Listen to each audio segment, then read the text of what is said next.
Good evening, friends. This is Poems from Me to You, Facebook Love number 353. I wanted to come tonight because we're getting close to midwinter. I am always thoughtful this time of year, which I probably mention every time I come on at this time of year. I have a couple originals that I would like to read, mostly because I have one stirring and trying to come, and I need to give it a few hours to breathe so that I can bring it to you, and I hope it comes before Christmas. So I have a couple of my own, but I would like to open with something from Ashley M. Jones. She is the Poet Laureate of Alabama. And she's the author of 3 award-winning poetry collections. And I found her in this lovely book that was edited by Ada Limon, who is our former Poet Laureate. Yeah, I think so. I don't think Joy Harjo was farther in the past. Sorry. Hard for me to keep track sometimes. Anyway, I would like to read something from Ashley M. Jones and then 2 of my own, all of them speaking to this time of year, whether you are merely bringing it in and quieting down, or you are in your faith practice doing the same, but with many songs that go along. All right, enough editorializing. This is a poem called Lullaby for the Grieving at the Sipsey River. Make small steps in this wild place. There are signs of life everywhere. Sharp spaces too. The slip of a rain-glazed rock against my searching feet. Small steps like prayers, each one a hope exhaled into the trees. Please, let me enter, please. Let me leave whole. There are, too, the tiny sounds of faraway birds, the safety of their promise of song, the puddle forming finally after summer rain, the golden butterfly against the cave dark. Maybe there are angels here too. What else can I call the crown of light atop the leaves? What else can I call my footsteps forward? Small, small, sure. Lullaby for the Grieving at the Sipsey River by Ashley M. Jones. Okay, a couple of my own. This one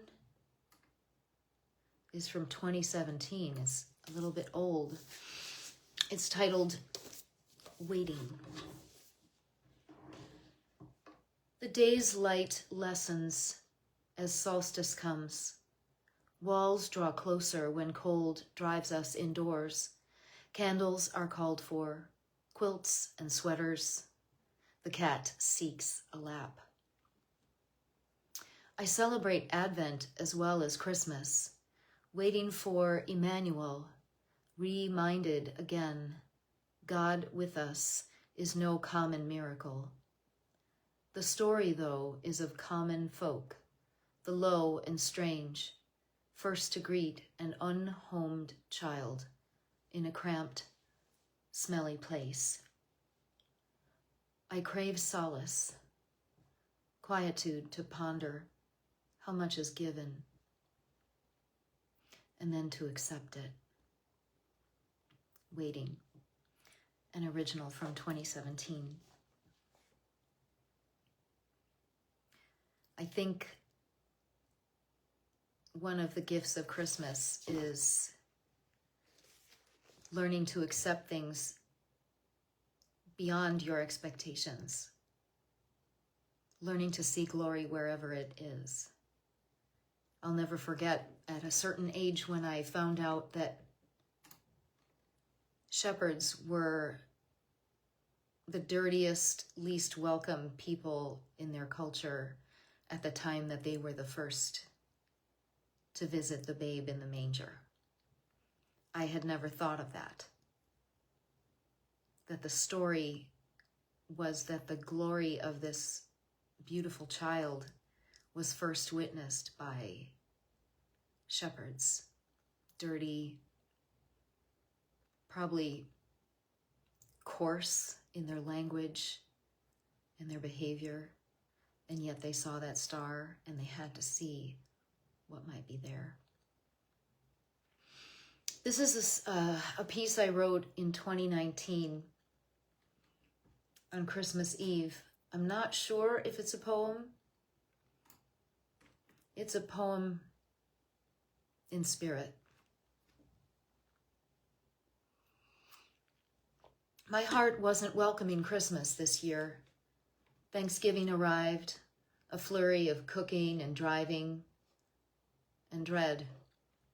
No joy for shopping nor planning, no sentimental card seeking.